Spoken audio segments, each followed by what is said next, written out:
Whose show is this? Your show or my show? This is your show for now, and then I suppose my show will take over after the shoot around. Right. Am I invited onto your show? You are. You are the co-host, the guest. Oh, yes. Okay. I love it. Yes. Welcome to everybody. I see some people flowing in. I'm Jason Blevins. That's Austin Krell. We are waiting on shoot-around media availability, and we're going to bring it to you live here, and we'll take some questions. And Justin, we all can't be pretty like you, yes, pretty vacant. We can't all be 21 and full of ignorant bliss. Yeah, not anymore. We can't. Yeah. What's up, Sixers Trey? Appreciate you joining. Looks like you're on Periscope, so appreciate you joining us. Is that like Sixers Adam's brother? Sixers Trey? I don't think Adam has a brother named Trey. I don't think he has a brother named Trey. He might. I think he's got like an 8-year-old brother or something. So we're gonna hang out. We'll take some questions as soon as players become available. Let me just throw it up there, the screen share, and you guys will see it as soon as we see it. And why are we not in the screen? Here we are. So yeah, Justin, in 4 years you'll be sunning people that are graduating college. Justin, when do you graduate? Is it like 3 days from now? And why aren't you jumping on the stream with us? I think he's a junior. No, I thought he was a senior this year. 21-year-olds aren't seniors, in my experience. We'll see. He will tell us. The gym will speak. So we're waiting right now on player availability. We just got word that, or confirmation, I guess, from the team. Anthony Tolliver has been signed throughout the remainder of the season. So my guess is he will probably talk today. Austin, what do you think? See? Listen, Austin. Justin got me. I guess I was old. For my class. Did you redshirt? Did you take a gap year? Probably something along those lines. Even though I did not. But you would. I guess you would surmise or come to that conclusion. So we can go with that. We can roll with that for sure. But yeah, just another Sunday. It's got a big game tonight. I think the Spurs are going to be playing with a chip on their shoulder after what happened on Friday night. That's for sure. You definitely do not like to be on the losing end of a 30-point lead. Tough one for them. I can't imagine what that's like to cover from a media perspective, because obviously no one's going to be in a good mood from that. And especially a guy like Pop, I can't imagine that's like a fun conversation or fun to try to maneuver questions in a way that you can actually get something to write. I saw a little bit of their media availability afterward, and Pop was very much so not in a good place with his group. Is Pop ever gregarious mood in the availabilities? I like that chippiness. Yeah, I enjoy chippiness as well, but it's also a point where like you got to do your job as media, and it's incredibly difficult to get to do your job when someone intentionally isn't giving you any material to work with. But I can understand why Pop would be pretty frustrated with that. That was a brutal game. I mean, Tatum got 60 points on 20 of 37, so I mean it's very good efficiency. But that Celtics team's a mess. Yep.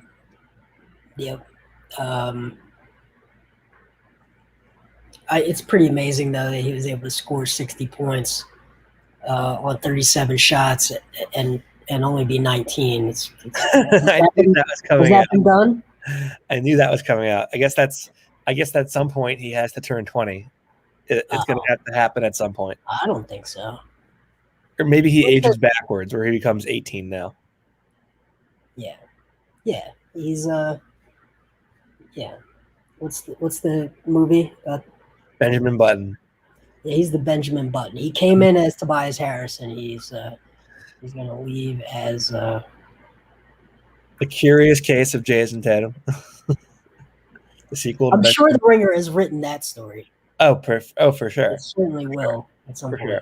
Would you want to start a team with Jason Tatum?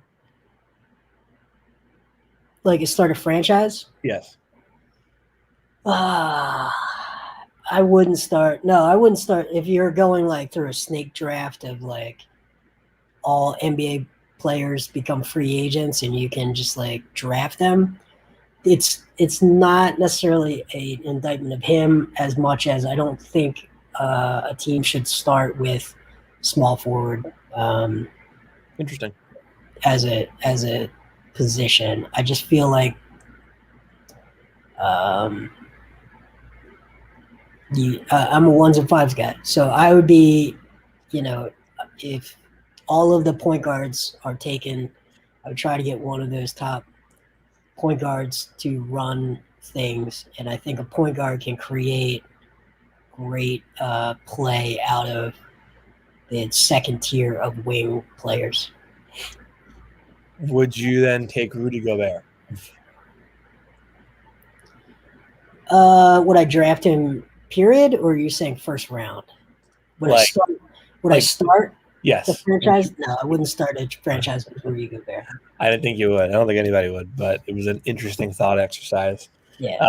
So obviously very big, important game to the Sixers and their fans today with the the Nets and the Bucks playing this afternoon. Ton of implications there that the Sixers can benefit from or, lose from. I mean, I guess either way, like if Nets win, they further separate themselves from Milwaukee as the 2 seed, and if the Bucks win, they get a little closer. But then the Nets have the same number of losses and potentially one less win by the end of the night. So obviously, massive game there. But I'm kind of looking past who they have to play to get to where they want to go, because it doesn't matter if you don't get past the first round. And I think the first round is going to be very interesting for them, to say the least, because you have the potential of the Heat, you have the potential of the Celtics, and you have they're really they're locked for 6 and 7 right now. Like the Celtics have the edge in the season series with Miami, so that's going to be something that's really significant as things continue on. Oh, here he is. But look at that hair. Yeah, I need a haircut. Pretty boy Persichetti. There we go. Don't even start. There we go. I need a haircut so bad, though, for real. How's everyone doing? Not bad. Not bad. So that's good. As I was saying before Justin so rudely interrupted. Oh, I'm sorry. I would have came on earlier. I turned you guys on while I was in the bathroom, so I had to, work my way back. Wow. Nice. So the Heat play the Celtics twice over the next 3 weeks, and it's one of those 2-game road series in Boston. Sunday, May 9th, Tuesday, May 11th. Then the Heat play the Sixers in Miami on May 13th, and then they play the Bucks on May 15th. So that right there, that 4-game stretch is probably going to be what decides where the Heat finish, whether it be higher than 6, 7, or at 6. So why are we talking about the Heat? Well, I think that's a very feasible first round matchup for the Sixers, and I think that's one that can be problematic. Do you buy that it's going to be Atlanta and New York as that 4-5 first round? Do I buy that? I would have doubted it up to this point, but lo and behold, here we are. So I don't see a reason to doubt it any further. But at the same time, I think the Knicks are pretty good. I think the Hawks are not very good. I think the Hawks are a very poor 5 seed. So right now they are half a game ahead of Miami, and you think? Oh, I'm sorry. Yeah, they're half game ahead of Miami and Boston. Don't you think that the Hawks fall back into that 6 or 7, and either Boston or Miami goes up into that 5 to play the Knicks in the first round? I would have thought that, but what about either Boston or Miami this year makes you think that they're going to just suddenly reel off wins? Well, it's more that I guess the Hawks seem to be leaking oil right now. Fair. I mean, I Hawks just are don't think 5-5 in their last 10. So Yeah, but their last 2, right? Yeah. Their last 2 were pretty rough. No, they played since the beatdown that they got. that's what I'm saying. Because I was about to say because they're on a win streak, 1-game win streak right now. So Yeah, who did they beat the other night? Let's find out. it must have been last night. They beat the Bulls, The Bulls. who are reeling, by the way. yeah, I do want to say quick about the Hawks. I kind of before the season, although they obviously were not playing well before getting Nate McMillan in there, but I did say I thought they would be a top 5 seed in the East in the beginning of the season. I did say that, so I'm pretty happy with that. I think I said they would be like probably a tail 8th, 9th, 10. I don't know if I ever actually like said that, but I thought it. Do you guys know if Giannis plays today? Giannis is probable. Yeah. It's not. We'll know. I think we'll know more at 1:30, right? Yeah, I also think that like what they do with Giannis over these next 2 games is going to sort of tell you where the Bucks are mentally in terms of their seeding. Like if they're thinking, oh well, we're good with the 3. Maybe he doesn't play at one of the 2 games. Maybe they rest other guys for one of those 2 games and they just take the L. Alternatively, if they really think they have a chance to get up, and I think they should think that because they're only 3 games out with 8, 9 left. You might see them ratchet up a little bit and then try to push, which could be good for the Celtics. I don't see it because I don't see either Philly or Brooklyn losing 4 games. Rest of the season. Yeah, I just can't see it because the 2 of them are in a dogfight for the 1 seed, which I think maybe more than any other year creates a pretty easy path to the Eastern Conference Final, especially if it remains Atlanta, New York at that 4-5 slot. Then that's your second round opponent if you're the number 1 seed. So like that's a pretty wide path to the Eastern Conference Final. Doesn't guarantee it, but the likelihood of a first-time playoff Hawks team and or a first-time playoff Knicks team winning 2 rounds of the playoffs pretty low, pretty slim. You know, real quick, something I just saw. I was looking at the NBA standing stuff for the conference. I didn't realize the Sixers have the best record in their conference of they're 27-9 in conference wins. Yeah, and I don't think in past years that's been the case. Typically we lose to shitty East teams, so it's nice to see that we're actually running the table this year in that sense. Yeah, they would really have problems with teams like Atlanta and Orlando, and they would lay some eggs in places like that. And, I think the main difference you see there is Tobias is covering wings a lot better, and then you have Matisse now. He's able to take some minutes away from Ben guarding little guys on the perimeter. Well, and Danny, but the coverages are still relatively the same. It's just a matter of their risk level and adjusting to those offenses. I think more so the stars feel more of a responsibility towards setting the tone for the rest of the team early in games. And then I think the veterans they have, like Danny, Dwight, and the like, those guys are like, hey, you got to get this together before this game gets out of hand. But Doc, in all the post game and pregame shows, like he'll say like, we prioritize the East or in conference play over out of conference play. So I think you're probably seeing just. I don't have the numbers to support this, but my guess would be that Embiid's played more in conference games than out of conference games, and so on. For same thing for like Ben and whatnot. But those in conference games are really important. I think the games you win above 500 teams are really important too. Like Yeah.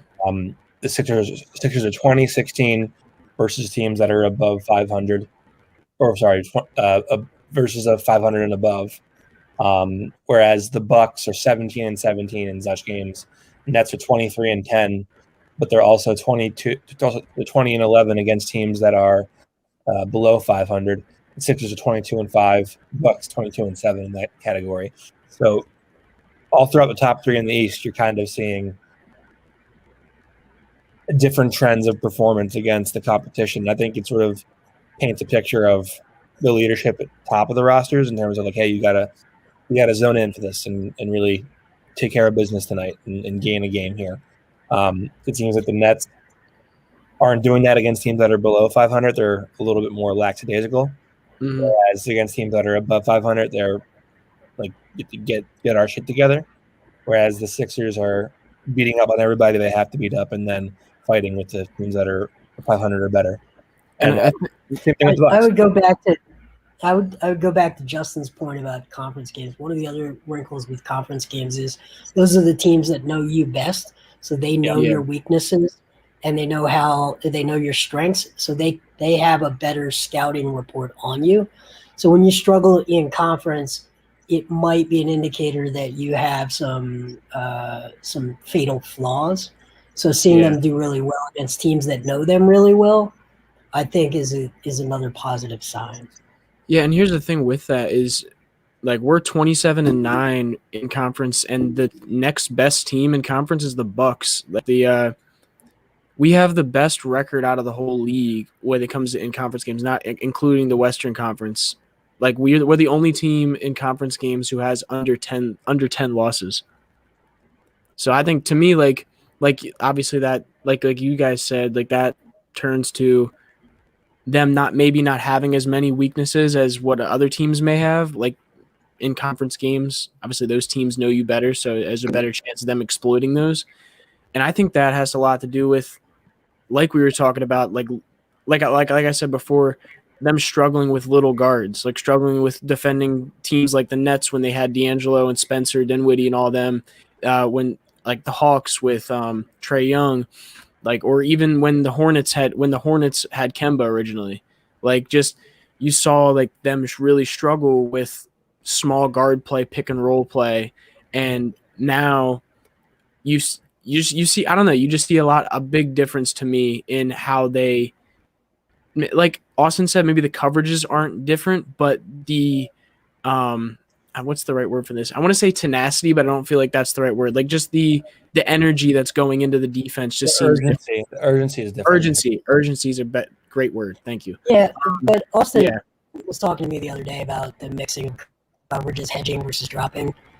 Mm-hmm. I think that's a factor too. That is something that they tried to do last year, blitzing, hedging, but it didn't work very well last year. It's working a lot better this year. I think they're mixing up point of attack, pick and roll defense. And I think Matisse having another year under his belt, and then the way that Doc has been able to deploy Ben Simmons defensively has made a huge impact in their ability to deal with the small water bugs. Do you guys hear? Yeah, okay. You heard that? Okay. I wasn't sure if you heard that too, Austin. There's some feedback coming in on your mic, Jason. Okay. Let me figure out how to stop that. I thought it was my speakers for a second. I was confused. No. I would, because like I don't think Doc's reinventing any sort of wheel here. I think he is just mixing and matching things a little differently. I also just think that like the players themselves are coming out with more urgency. Like they have a chip on their shoulders after what happened last year, which I think is fair, even though like they lost without having been, which is certainly something that you can't just ignore in that Celtics series. Like I think that Celtics series, I don't know if the outcome is any different, but I think the level of competitiveness and the context of the series changes dramatically if Ben's available last year for that Celtics series. But I think they've certainly played with a bigger edge. I think they've grown up a lot. But I mean, I think there is reason to be at least somewhat concerned with a first round matchup against a team like Miami. Against Boston, my guess would be they'd win in 5, maybe 6. Against anyone else, I think it'll be an easy 4 or 5 games. I think Miami can pose a problem. So what about Miami that do you think causes a problem? Is it just the amount of perimeter guys they have that can be consistent from behind the arc? Is it Jimmy? Is it the Jimmy Bam combo? Like what is it exactly that you see there? So I think the perimeter guys actually have taken a step back. I think Jay Crowder was a very, very, very, very big loss to them.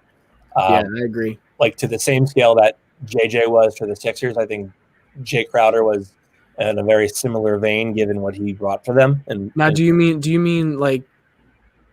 Okay, I think never mind. I know what you're saying. Yeah, go ahead. Yeah, but I feel like just they have a lot of versatility that they're not afraid to switch everything, and they don't feel like they have much of many weaknesses defensively. So then, who do the Sixers target? Then, like if the Heat go zone, that can be problematic because I mean you have a very versatile big and Bam who has the agility to stunt and then recover back to the rim if Embiid gets loose. I think they'd probably win the series because, I mean, they're a 2 seed. They've been very consistent this year. I don't think it's fair to discredit them in any sense. But I think Miami does have some physical things there that can sort of not nix the Sixers, but can make for a more challenging time. Yeah, I view it very much like it was 2018 now, that matchup. Jason, your mic's crackling again. I don't know what's doing it, but we can hear what you're saying. It's just crackling for some reason. Are you using your computer mic or an actual mic? Computer mic, but it's probably the Wi-Fi. Let me switch to my hotspot. Okay. I'll be back. We'll be here. Sorry, Jay. Anyway, real quick, I wanted to make a point about what Philly RB saying. The most dangerous is for Bam to contest Embiid one-on-one. I actually don't think that's it. Yes, Bam, Adebayo is a great defender. There's a reason why he's in Defensive Player of the Year considerations this year. But I don't worry as much about Bam on him just because Embiid just is, 1, longer than him, and 2, is just bigger than him in general. He can't bang with him down low. Like yes, I think he's dangerous when it comes to the switching aspect of their team, where it comes like he can switch off on any guards and you don't really have to be worried about him in that sense. But when it comes to just going one-on-one with Embiid, I think Embiid wins that matchup personally. I think Embiid can win that matchup. I don't know that I think it's going to be an easy win for Embiid. Like, oh yeah, I'm not saying easy. I'm just saying I think he can. Like, I think there's an easier. This isn't me saying that Miami's better than them, but I think there's an easier path for Embiid to get to the Nets and really abuse the Nets than there is for him to come out and really like blow the Heat apart. Like I think if they're whoever they're playing at center, the Nets, whether it be DeAndre Jordan, whether it be Nick Claxton, eventually he's going to get everybody in foul trouble, and then they're going to put Kevin Durant there. And then if he gets Kevin Durant with 3 fouls in the first quarter or 3 fouls in the first half, you have a significantly higher chance of winning that game if you capitalize on those Durant-less minutes. I think with Adebayo, number one, he's as strong as a bull. I mean, he's massive.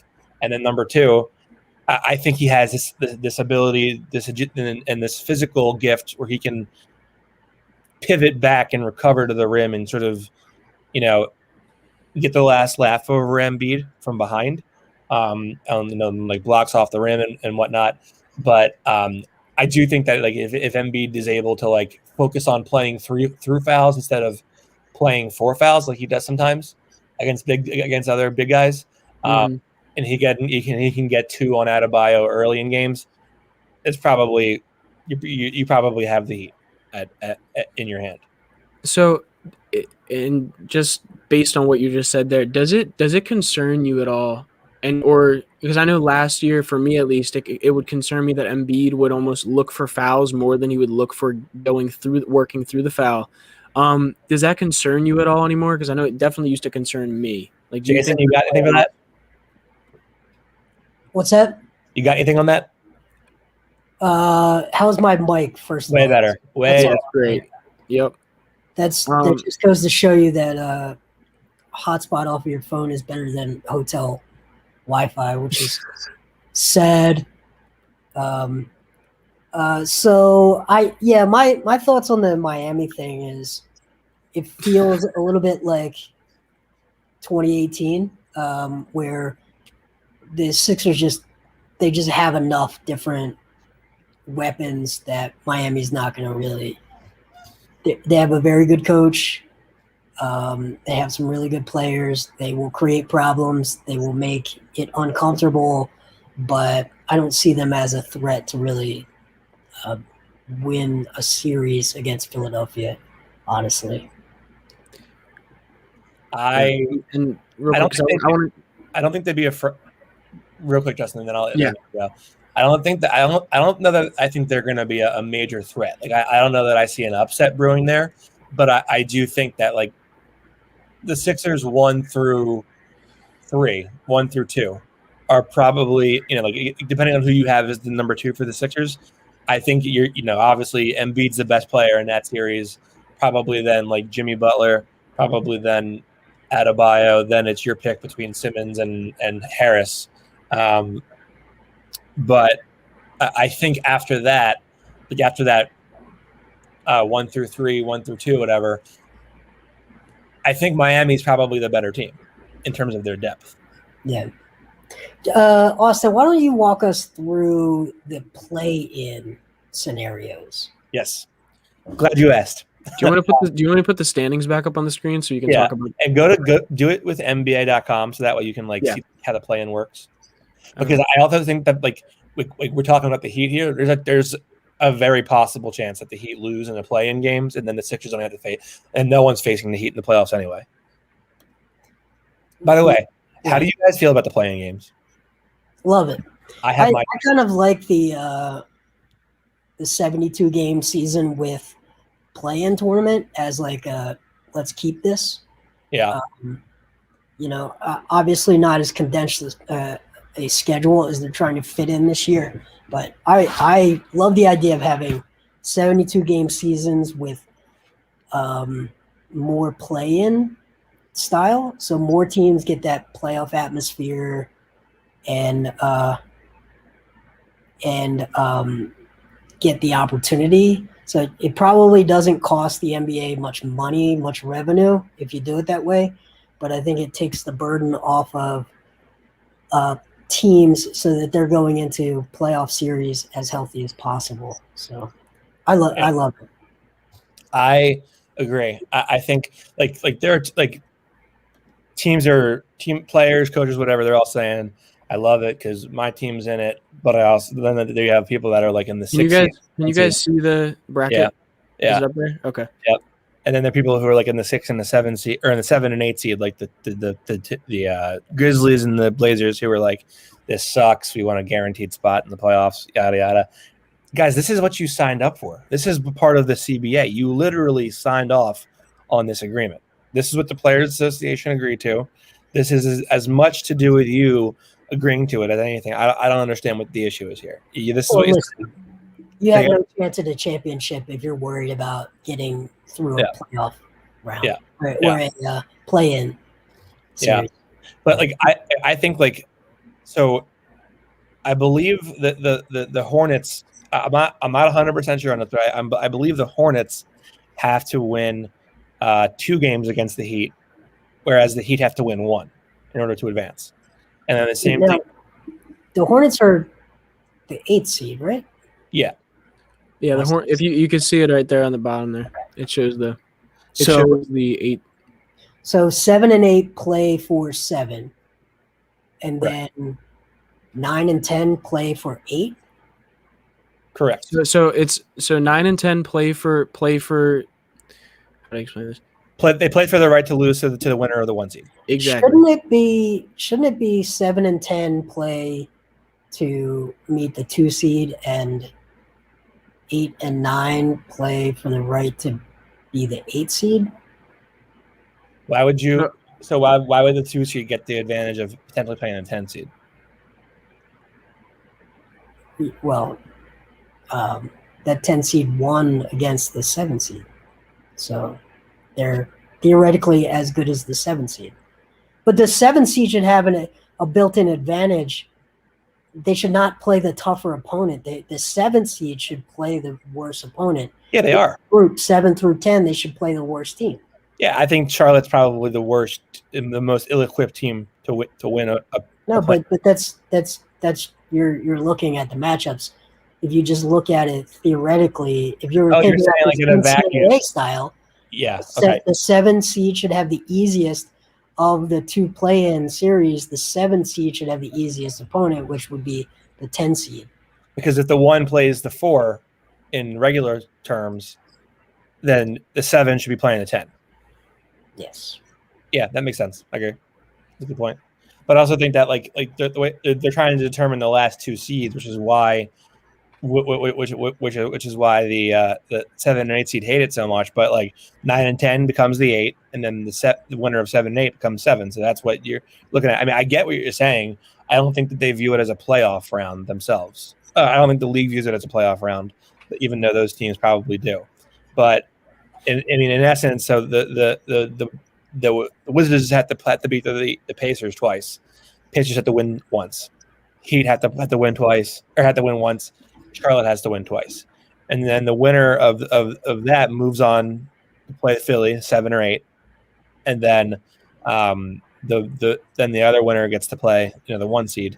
So basically, you're just auditioning for the right to lose in the first. I mean, this creates huge value for the 1 seed over the 2 seed. Mm-hmm. It just accentuates the value of having a 1 seed. So here's my question. I do have a quick question, just purely based on the East, with the play-in tournament. What team, out of the play-in tournament, are you more scared of for a Sixers matchup in the first round here? So do you, because for me, obviously Miami is probably the hardest matchup out of all of these, but I think another really tough matchup for the Sixers would be Washington, just because of the 2 dynamic guards, and not necessarily for Embiid and for the big men down low. But I just think defensively, when it comes to how quick Russell and Bradley Beal can get on you at times, yeah, I'm not saying it's scared of like, oh my God, they're going to eliminate us, because I think you win that series either way. But I think they're another team that can make it tough on you around the perimeter. I think it's, for me, it's like pretty clearly Miami is the best team of this, and also the worst matchup. Indiana is the second best team and the most balanced, so they're probably the second biggest threat. And between Washington and Charlotte, gosh, I've seen them both so many times. It's hard for me to take either one seriously as a threat. I think just for the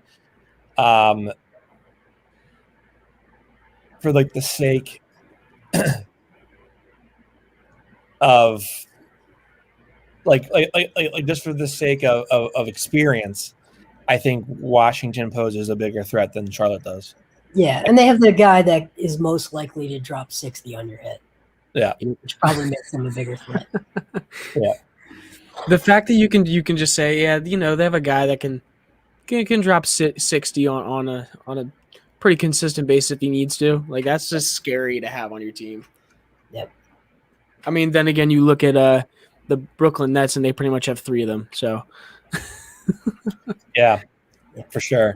I I tend to not be scared of. Well, I don't think I would be scared of the Wizards because I feel like you could go zone against them and basically just sit in zone an entire game and not have to worry about that. And they're not gonna. They might have a couple games where they shoot hot, but you're gonna take away dribble penetration, which is huge against the Wizards.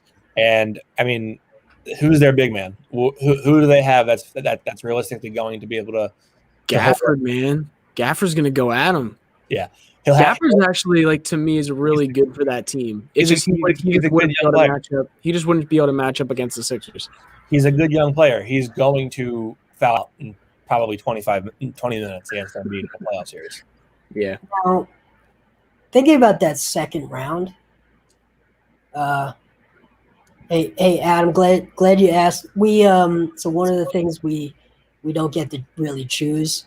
They tell us 11:45, I think, is when shoot around begins, and they talk to us when it's over, and that really varies quite a bit. So we're hanging out right now. We've got the Zoom up. As soon as the Zoom availability begins, we're going to bring it right to you.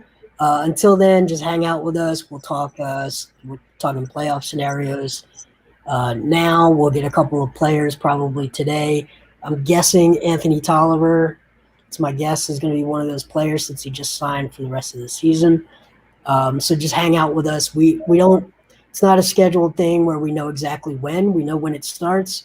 We all hop on. We wait around. This is a big part of what we do. Is a lot of waiting around. So just stick with us. Thank you. It's usually just me and my thoughts. So second round matchup for the 1 seed might be a cakewalk. Second round matchup for the 2 seed is probably going to be a really tough series, right? If it ended today, it would be the winner of Milwaukee and Boston in that second round for the Sixers. Is there an advantage to getting smacked in the face in that second round and having a really tough series where you learn a lot about yourself versus having 2 series that might be slightly uncomfortable but never really in doubt, and then you walk into a Eastern Conference Finals matchup against an elite team, and you really didn't have much of a warm-up before that? Do you guys think that's yes, legitimate? I think there is some value in tough love in one of the first 2 rounds, because I think if you're not really battle tested by the conference finals, there are going to be moments that your patience and your toughness and your resilience are going to get tried by a very good team, and losing just one game off of that because you're not battle tested could be critical in your chase to get to the finals. But on the flip side is you're not putting a bunch of your best sets on tape for the conference finalist to use against you. You know, you're able to reserve some of your stuff, so I think there's pluses and minuses to the easy path, which there looks like there will be an easy path to the finals, and then a really challenging path to the finals for the 2 seed. Yeah, I mean, what would you put if the Sixers are the 1 seed? What would you put as the percentage chance that they get to the conference finals? I would put it probably 90 or better. Yeah, I'd say 85-ish. I'm with you on that. I think it's for them as the 1 seed. It just, the world opens up all the way to the conference finals, and then I think that the whole tone of 3 years of frustration changes. It goes away, right? Now you've broken through that second round barrier. Yeah, I also think like when it comes to like free agency, if you can say to agents and in perspective, 1 year mid-level exception or minimum contract guys, hey, we got to the conference finals last year. Hey, we got to the finals last year.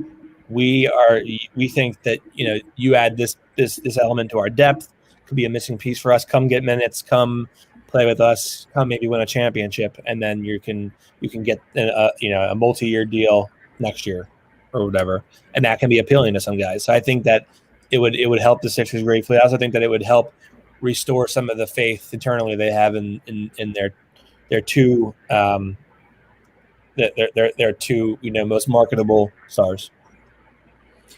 So and this kind of jogged my thoughts when you're talking about specifically free agency for next year and like role players, guys who can play alongside your stars. Obviously, a lot of this question has to do with how far the team goes this year. But guys like Danny Green, guys like George Hill, because George Hill has I believe a team option coming up for next year. Danny Green, who's going to be an unrestricted free agent. Who do you think stays with the team? Do you think those guys stay? And if they do stay, what are the other, you're going in next year, you have pretty much the same team minus, say, Mike Scott and I don't know if anybody else who's like really a role player right now who actually gets minutes, but say Mike Scott's gone, who are you bringing in that spot? Who's available? I think they would love to bring Danny Green back. Yeah, I'm saying with Danny Green being back, because I think if you go far, if you go to even the conference finals, I think Danny Green wants to come back here. I think they can pay him more than other teams that would be worth his time would be willing to pay or able to pay. So I think he's a pretty easy re-sign because they have his bird rights. Mm-hmm. Anywhere else, he'd be going for that mid-level exception, which would be a pay cut for him. This is a team that I'd have to look at how close they are to the hard cap, but in theory, they could bring him back at close to his current number, which is also a really good tradable number. So I think I'd be surprised if he didn't re-sign at the $13 to $15 million range for 1 year. Yeah. What about Dwight Howard? Dwight, I because he's on that minimum. I don't think so. I don't think Dwight will be back for a couple of reasons. One, I think he's really struggled with his. Practice just ended, so we're waiting to see who will get to come down and speak. Once we all let everyone know. There's a lot of echo going on there. Yeah, I heard it, and let's hope that's just his mic. So that's Sixers PR. They're getting ready to have players. So I don't think Dwight will be back. I think Daryl Morey very much wants to have his second unit play that amoeba style defend in space, and they will get another big guy that's just a big drop coverage guy. But I think Paul Reed's going to get a chance next year to actually definitely. A change of pace. If they were to keep Thibault and not include him in a trade, I think you'd be looking at developing a very mobile, very switch heavy, very Boston Celtics, Toronto Raptors style second unit defense. I agree. I think if you're looking for like somebody to be the next Chris Boucher, I think Paul Reed represents that potential. And I do think I've been saying this since the G League. I think his emergence, if he has a good offseason, he's going to be somebody that allows them to dedicate money to a different position of need because they'll be able to trust him as the backup 4 or the backup 5. But I feel like the Mike Scott money getting off of that is going to be so important because he's making he's made 4.9 per year each of these 2 years. Jason, do you think he'll be back in the league after this year? Yeah, I do. I think he will. Somebody will. Yeah. In a place like Chicago, or he'll be back on a minimum in a place where somebody talks themselves into his, because he's a very good teammate. He really is. He's a good teammate. He's also has in his past shot well. So I mean, if he works out somewhere, has a good workout, and they see he can fit in their offense, I don't see why a shitty team wouldn't sign him. Like a young team, it would completely make sense for me if they were to sign him. Yeah, and I think for whatever reason, he has just been a mess below the waist and above the shoulders for the last year and a half. But somebody will give him a chance. Anthony Tolliver will be joining us today. He will be down momentarily. Did I call it or what? Who was it? Anthony Tolliver is coming up. Yeah, is it going through two things right now or something? Like, or is that just his mic? That's his mic. Jesus, it's awful. Well, Isn't he in the Sixers facility? How does he not have a better mic? Listen, we'll find out. Nadir makes it good. Hey, how you doing? Good. Are you? Good, man. Good. Is everyone? Anthony's ready? Raise your hands. It was Austin. That's why. And we'll start with Lauren Rosen. Hey, Anthony, we got the official news about you staying with the team for the rest of the season today. What was your reaction to signing that contract, and how excited are you for the rest of this stretch? I'm really excited. Really excited to be with the guys. Obviously I've only been here a few weeks, but really come to have great relationships with a lot of guys on this team, and looking forward to making this run. What do you think the ceiling for this team is? You've played on a lot of good teams, so what do you think that this team could do ultimately? There is no ceiling, honestly. Whenever you have arguably the best player in the world at the moment, and a lot of people around him that are really good basketball players, I mean, it's anything's possible. So I think that as long as we stay healthy, we can compete with anybody. Awesome. Thank you, Anthony, and congrats. Thanks. Jason Blevins. Hey, Anthony, welcome to Philadelphia. So you've been in the league quite some time. You've seen this Sixers team develop.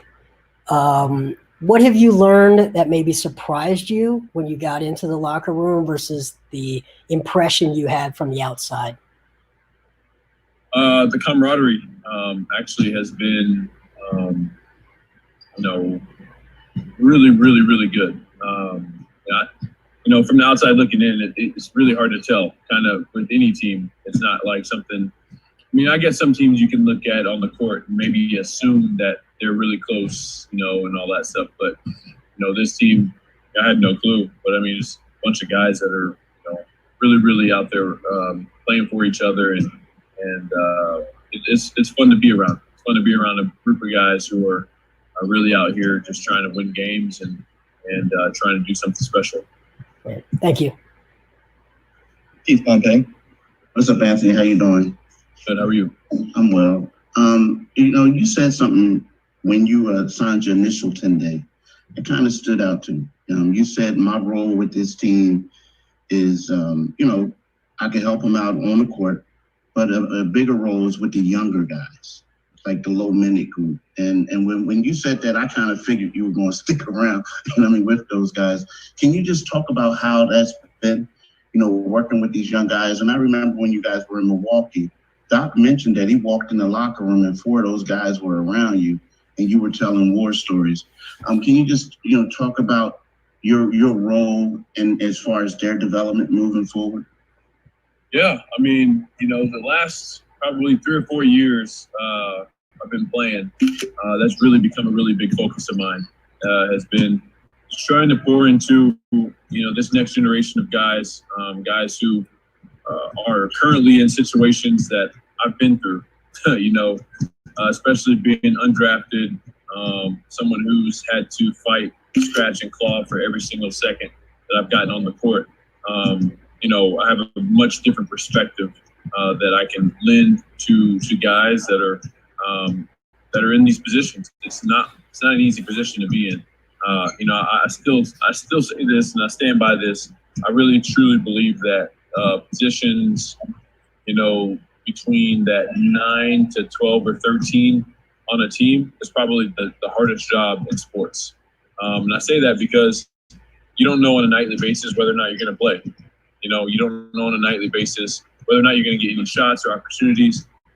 But guess what? You're still expected to work just as hard or harder than everybody else. You could, bust your tail in the morning, get your workout in, and then all of a sudden coach puts you in for 20 minutes. It's hard. and it's hard physically, yes, but it's really hard mentally because it's, sometimes, hey, if you get 2, 3, 4, 5, 6, 10, 12 DMPs in a row, now you're like, well, am I ever going to play, right? Like, so it's just a hard position to be in. And so coming from somebody that's been through that pretty much every year of my career, where I've had, certain, periods in every single season I've been in the NBA where I wasn't sure if I was going to play. And if I did, I didn't know how much. So just helping these guys, these young guys, navigate through all that, has been something I've taken pride in these last, like 2 or 3 years, especially. But, especially coming into this team who's already established, who's already, an elite team. I just know that I have a perspective and something I can bring to the table that, some of these other guys can't.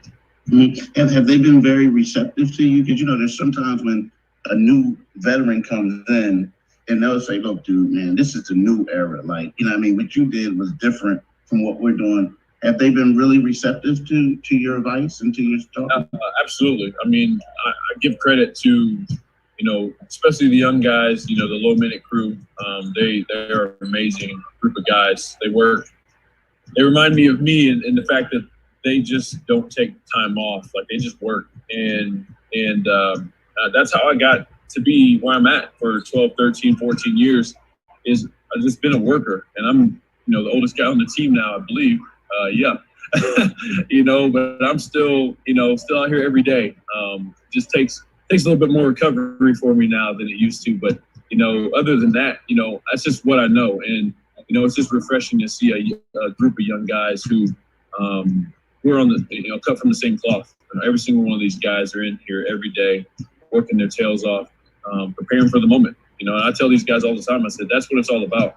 If you're not willing to put in the work whenever, you're not getting any playing time, whenever your time comes, you're not going to be prepared. So these guys are preparing themselves really well, and it's fun to watch.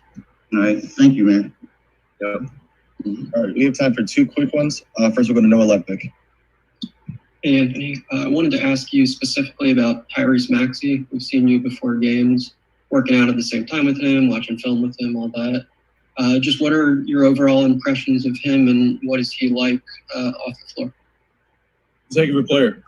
He's going to be a special kid in this league, special player in this league for a long time. Crazy speed, crazy athleticism, something you can't teach. And, just the nuances of the game, as he gets better at those, that's going to be his determining factor, kind of how high and how wide can his greatness spread. And, as he learns his game and as he learns how to, create for other people and do those things, I mean, the sky's the limit for him. He has unbelievable potential, great kid, great personality, hard worker. And, you have those things and you add in, some, the ability to go out and learn, and not just the ability to learn, but actually the know-how, the wanting to learn, those next phases. He can easily just say, what, I'm really good at scoring. That's what I'm going to do. All right. And he can make a great career from just being a great scorer. But, if he really wants to meet his highest potential, which I think he does, I think that he's going to continue to listen and learn about how to become a phenomenal point guard. And lastly, we'll go to Austin Crow. Hey, Anthony. So this team, in the last couple of years hasn't been able to get over the hump to get to the conference finals. And I'm curious, as a free agent, whether it be in the off season or in season, if they were to get to that conference finals this year, how much of an asset is that in their pockets to be able to turn to free agents to say, hey, we got this far last year. We want to, we need you to help us get to the next level. How much of a role does that play? Winning always helps, right? I don't care what market you're in. I don't care what your situation is.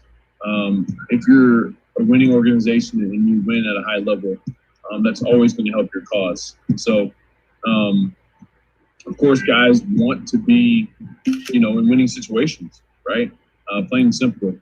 Especially big time free agents and guys that want to create long-term legacy. That's how you do it. You don't create long-term legacy by just having great individual stats. I mean, some of the best stat people ever in the league are forgotten if they don't win anything, right? So it's about a combination of doing your thing, but also winning. And if you can do that, it helps. So of course, I mean, if we go make a run, conference finals, obviously the ultimate prize, that helps the cause to get any free agents in the future. Thank you. All right, Yep. thank you, Anthony. Yep. All right, everyone. That'll be it for now. We'll talk to everyone in a few hours for post-game or pre-game. Wow, sorry. Hey, thanks, guys. How we going?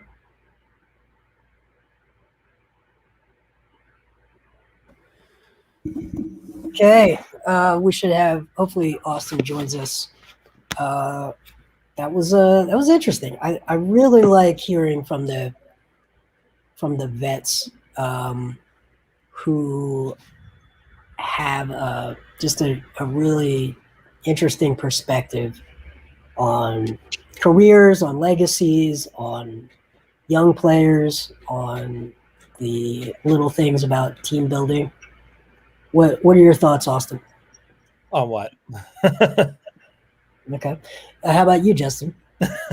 No, I mean, I always like hearing from older players. I feel like this team for a while has been built up of a lot of guys who don't have a lot of experience or haven't been in the free agency market too much. So it's definitely interesting hearing from a guy who's been in the league as long as he has, just hearing his perspective on the team, on free agency, and about what guys like and expect. Yeah, I think I agree. I think the veterans tend to they also they tend to have a good understanding of the PR game and how to talk to media and what's going to blow up and what won't blow up, and they'll use that to their advantage. I also think that the veterans, when they have so much experience, they know how to be political and they know how to be politicians, and that they know what will keep fans off their backs if they're not playing well. They know what to say in that aspect. They also know how to get the media on their side. So I think it can be good and bad, for sure. You are so cynical. I'm just saying. I think. I think Brian's rubbing off on you. I found Brian's negativity. Yeah, I found him to be authentic. I don't know. No. I'm not saying that. I think Anthony Tolliver is a very authentic guy. I just think that having someone who's so experienced in this type of thing, it can be good in that it gets you great content, but it also it can they know how to play the game, so that's good for them. Yeah, I agree. I think there are people who try to play the game before they really know how to play the game. So I think there is I go back to the first one that I just felt didn't ooze authenticity from me was Donovan McNabb, right? And I think it really hurt him in his relationship with fans. That if you looked at the words and you wanted to believe what he was saying, you could believe it, but it didn't just feel deeply authentic. I think LeBron has suffered from that over the years, choosing his words in a certain way that is too right, so that you can't really pick it apart very easily. He doesn't show you a lot of who he really is that much, and but I do agree that Danny Green knows what not to say, right? And there is an art to giving writers a good quote, good content without really giving them any thing controversial. There is an art to that. But no, I found him to be authentic, and and likable. He said, I think, for example, sorry to cut you off. I just think like Doc is a good one where after they win the Indiana game early in the year with the zone, he brings up, the John Chaney zone. It's going to endear you to the fans, going to endear you to the media, who a lot of which have roots in Temple. That was good. That was very good political speaking. Yeah, and it just hands you a story. Yeah. Right? It hands you the story of the night, which is being able to tie in the John Chaney passing with the game story is like gold mine for a beat reporter who has to cover 80 games, 72 games this year. He's handing you a story. Yeah. He knows that. He's very good at his rapport, developing rapport with you, especially. You might be his favorite, Austin. Is it fair to say you're his favorite? I don't know if I'd say that. Austin, what do you think? Is Austin his favorite? I don't. Nah. If not, then who? Who is his favorite? I would venture to say Keith is probably his favorite. No chance. Why not? What? I think it's Howard Eskin. I think that's his favorite. Oh, I think they've. Never mind. I don't want to say it. They've taught a class in what to give him and what not to give him, and I think Doc knows exactly how to play his game, and I think that's good because I don't think they should be giving Howard any kind of material. What Daryl really likes, like Spike though. Wow, he's retweeting his stuff, talking to him on Twitter all the time. Oh yeah, he likes, Daryl is the Nerds GM, right? So he's gonna cater to the Nerds. Are we not nerdy? I feel like we're nerdy. We're not like musical nerds. Hey, speak for yourself. Jason, speak for yourself. That's me. I think Spike's charm is his love and passion for music, and I think that's an avenue that he and Daryl can kind of share, and that sort of helped him endear himself to Daryl. No, yeah, Daryl likes music. I'm trying to talk to Daryl. Yeah, I think that's part of it, and but I think that Spike represents. He's the face of a segment of the fan base, which has that hipster sort of perspective. Yeah. And Daryl very much knows how to feed that beast. And I think what's great about the two of them, Doc and Daryl, is Doc really can speak to hoop heads in a way that just feels like grounded in history of the game. And Daryl can speak to where the game is going analytically. So they're a really good 1-2 punch when it comes to leading an organization publicly. Mm-hmm. Speaking of leading an organization publicly, Elton Brand has not been anywhere to be seen publicly when it comes to leading the organization. I'm interested if you guys want to talk about that. If you don't want to talk about it, we don't have to. But I'm interested to know your guys' thoughts on that situation, because when Daryl Morey first came in here, he really, really pushed the fact that it was going to be a collaborative process, and that he was not coming in here to take over. He was coming in here to have a partnership kind of thing, and that does not seem to be the case anymore. And really, the fan base just puts Daryl's name on everything, and Elton Brand's not even talked about. So I'm curious to your guys' thoughts about Elton and what he really does for this team. So, I think you bring up a great question, because if you go back, I don't know, 5 years now, I guess. 5 years when Jerry Colangelo came in, he basically said exactly what Daryl Morey came in and said. Colangelo was saying it about Sam Hinkie. Daryl was saying it about collaborative. Elton Brand. I mean, it's like a word for word. Certainly the tone was the same. But you knew at that moment that guy had come in to take over. Here, I think we weren't so sure that was true. And early in the season, I'll tell you, because our tables were in the section. Daryl and Elton sat together at games early for that first couple of months of the season. So I would watch the interaction between the two of them. Over the last couple of months, that is not a thing that I've seen. I haven't seen Elton at games very often. I don't watch the two of them sit together and watch games together.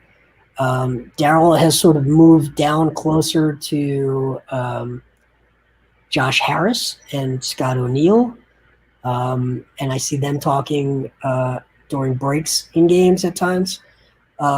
So there's absolutely a shift. I was thinking exactly the same question you had just the other day.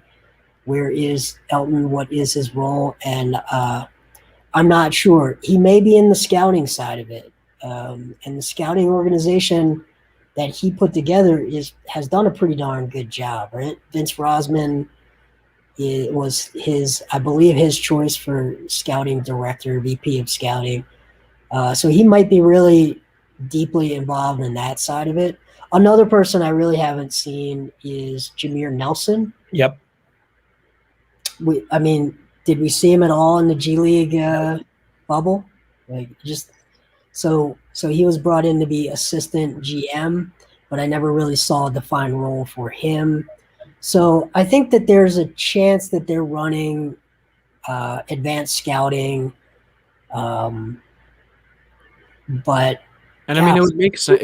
The advanced scouting aspect, I feel like, would make a lot of sense considering, at least just in the past year, how hard it has been to scout players. So it would make sense to me if that was the case. It's just, I think, with how Elton really dropped the ball in the biggest year for the Sixers, and that biggest year the Sixers had in a while. He really, really dropped the ball, spent money on people and players. And trade assets on things that really just didn't end up making a lot of sense for the best players on the team. Well, I would push back and say, I forget the guy, but would you make the Matisse Thybulle trade, including Carson Edwards, again? Yeah, but I'm not talking about necessarily trades during the draft. I'm talking more about off-season signings and allocating money towards people that ultimately didn't really make sense with what you were trying to build. Because they preached bully ball but didn't run a bully ball offense, but then they also shot a lot of threes and didn't have a lot of good three-point shooters.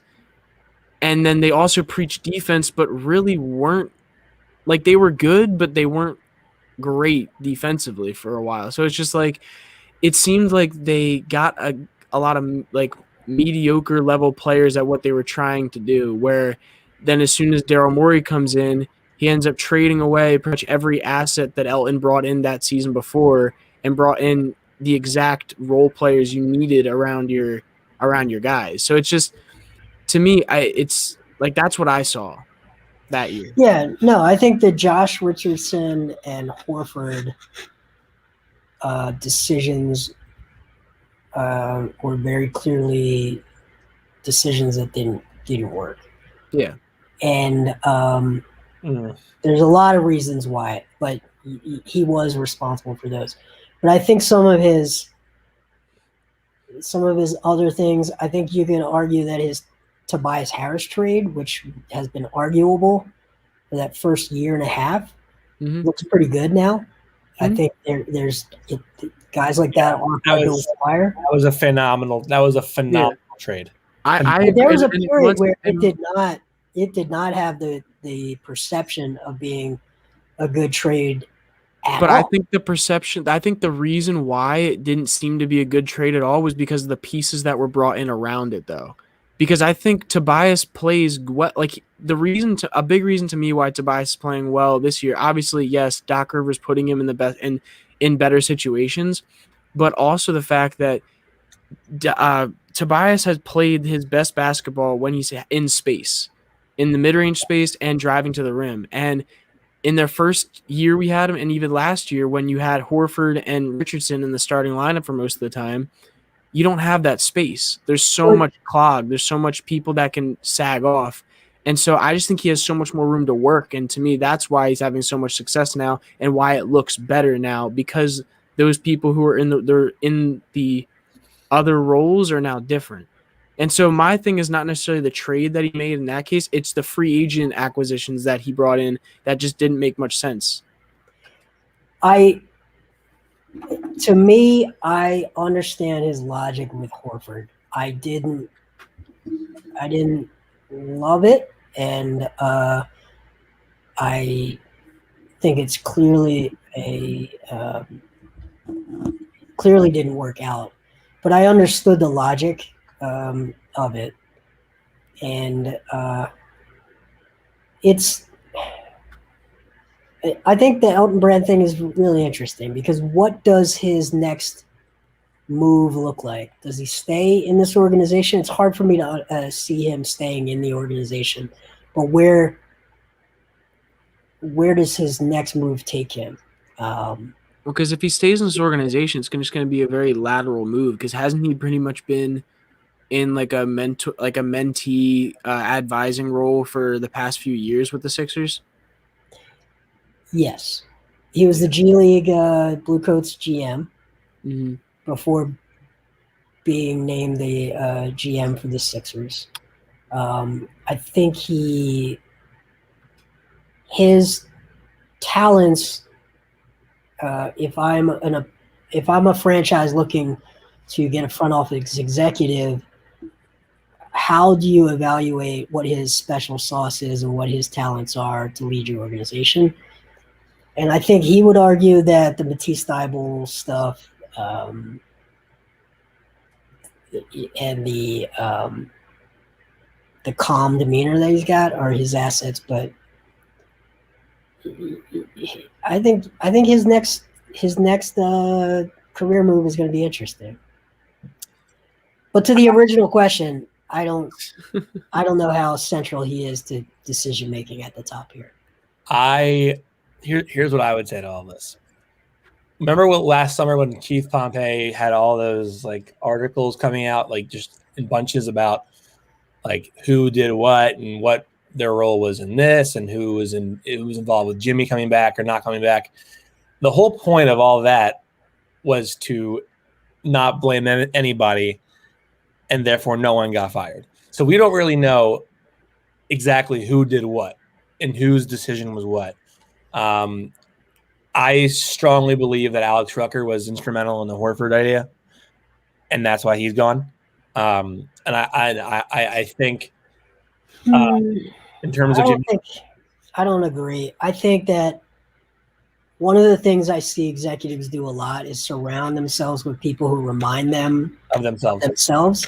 And who in the league would remind Elton Brand more of himself than Al Horford? Fair.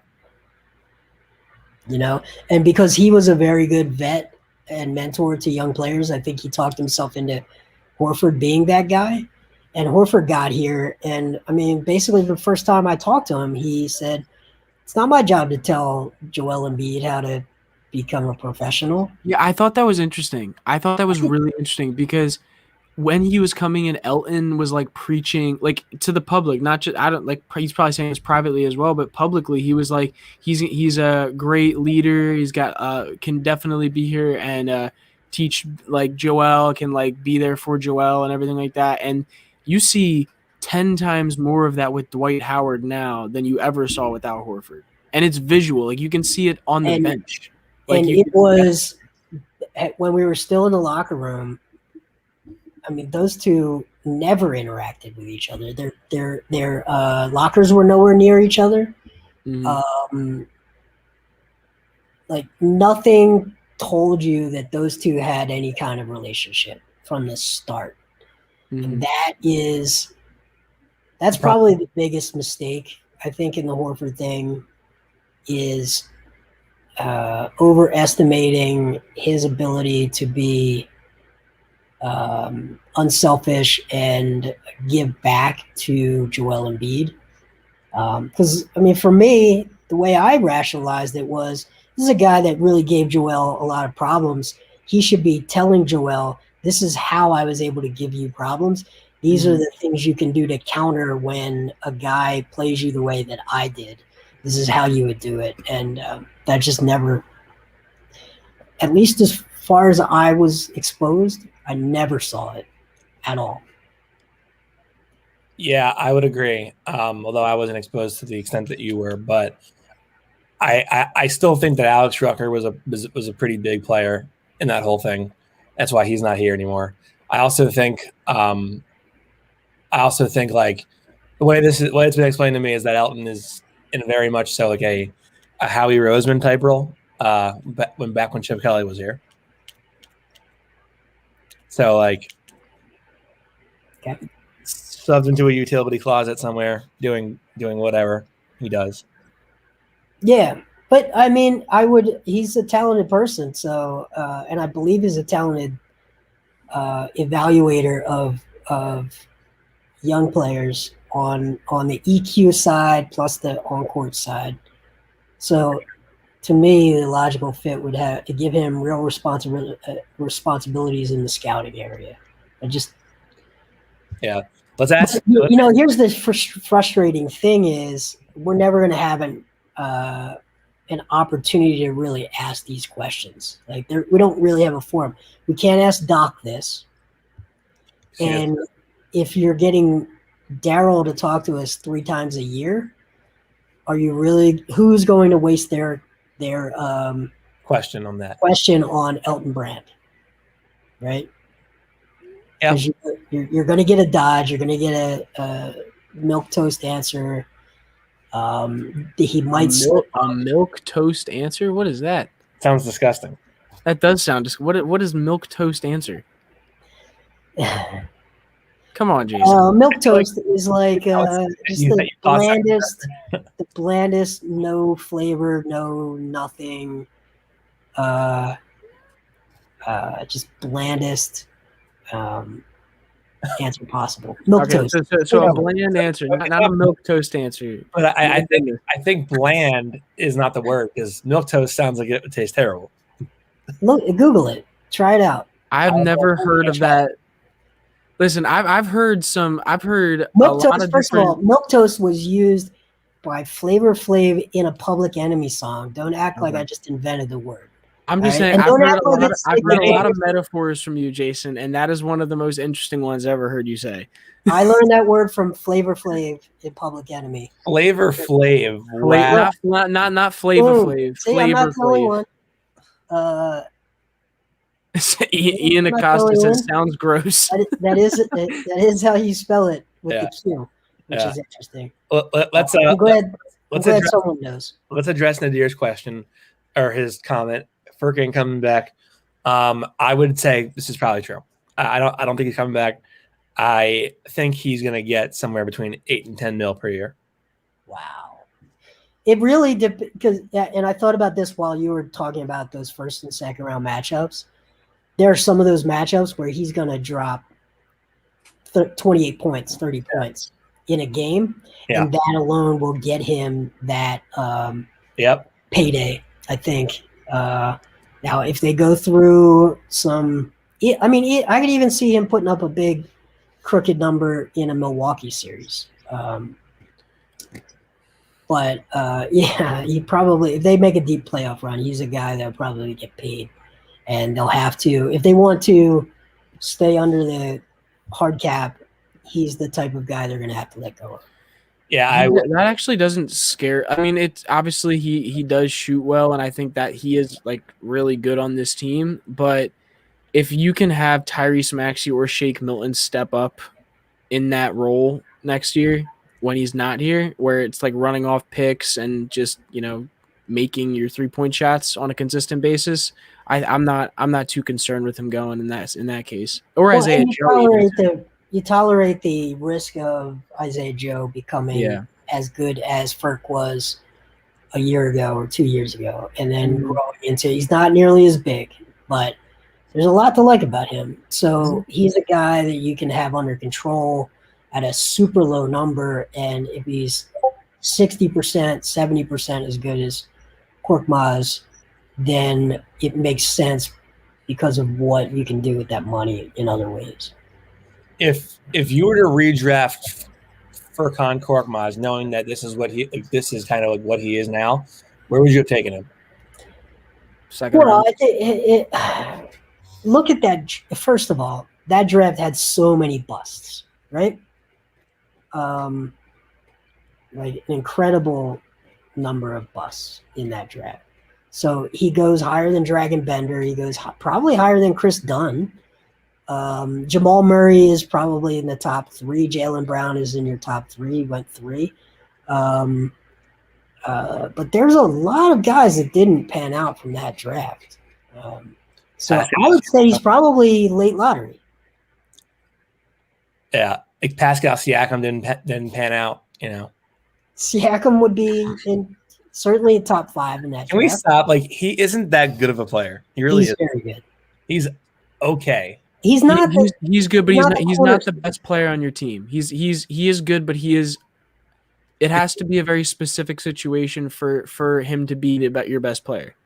Is he gonna reverse pivot into a spin move, like his way into an MVP anytime soon? He went 23rd. He was like 24th, I think. Okay. I'm like Jason. You and I have spoken about this, but I'm pretty sure there was interest on the Sixers side. Well, all right. You want that story? I don't have the permission to say it on record. Okay. All right. So James Siakam, Pascal Siakam's brother, was given a G League contract, played for the 87ers, who became the Bluecoats. That was done during Siakam's teen years by Sam Hinkie to really understand more about Pascal Siakam, the prospect. He was absolutely on the Sixers' radar with Sam Hinkie, trying to learn as much as he could because he had an intriguing frame, and there is a very good chance that if Sam Hinkie remained GM, that Pascal Siakam would have become a 76er. An extremely good chance of that happening. So, yeah, that is definitely a timeline, an alternate timeline that could have become true. Yeah. But also, I don't know that I believe he would have developed into what he's developed into because of, number one, their track record of development. No, because I think if you look at Thibault, right, who not as good as Siakam, but I wouldn't say he's regressed. I think he's developed pretty nicely. In fact, I've been pleasantly surprised by his development in his second year. Siakam was the biggest. There's such a big difference, though, with now the rotation and in the role that he can play now, and the coaching that's there now, and the mentorship of Danny Green now, in comparison to the past where Pascal Siakam would have been here. Yeah, but I think we're being a little too harsh to the previous coaching staff and their ability. I don't necessarily mean coaching it. I should rephrase what I'm saying. I don't necessarily mean just the coaching. I think it's more player-wise, because I really do think Danny Green has given Matisse Thybulle a lot of confidence in like becoming that type of player. But I could make the Joel Embiid now has a best friend and doesn't go through the depression and really down moments that he's had over the last couple of years. Who's the best friend? Pascal Siakam as a teammate. Wait, I'm confused. A lot of different ways. What's that? I'm confused. What are you saying about Joel Embiid and best friend?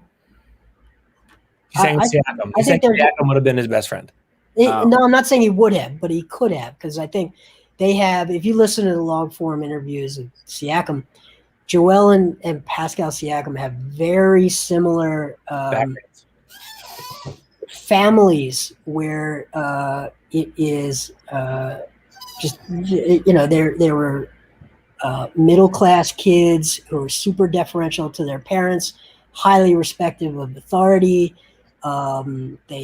I think they understand each other, and in a way that Joel, I think at times has felt quite alone on the team. And so I could slice this argument in a bunch of different ways, whether he's able to be featured in the same way that he was able to be featured in Toronto. There's a bunch of different ways you could look at it. Ben, go to bed. But then it comes back to this. Then you probably don't have you probably don't have Tobias. Who's better between Tobias and Siakam? For this team, Tobias. Siakam, I think, can be better more all around when it comes to defensively. Yeah, I think if Ben Simmons is on your team, Tobias Harris is probably a better fit. If Ben Simmons is not on your team, Siakam can do a lot of things. And he fits well next to Embiid at the 4. Yeah, he would fit well. Mm-hmm.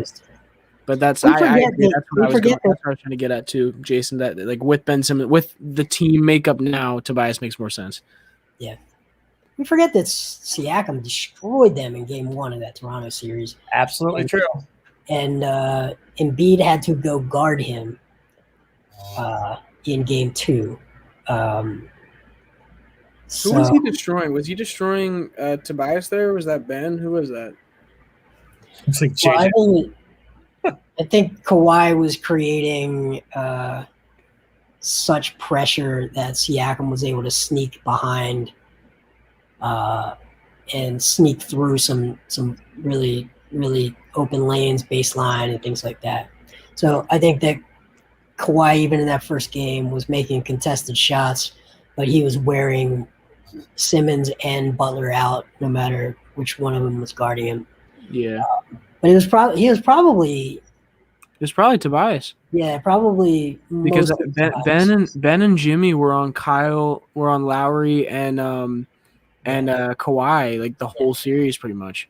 Yep. And Tobias has become a better defender, but that's a bad matchup for him. Anytime. Yeah.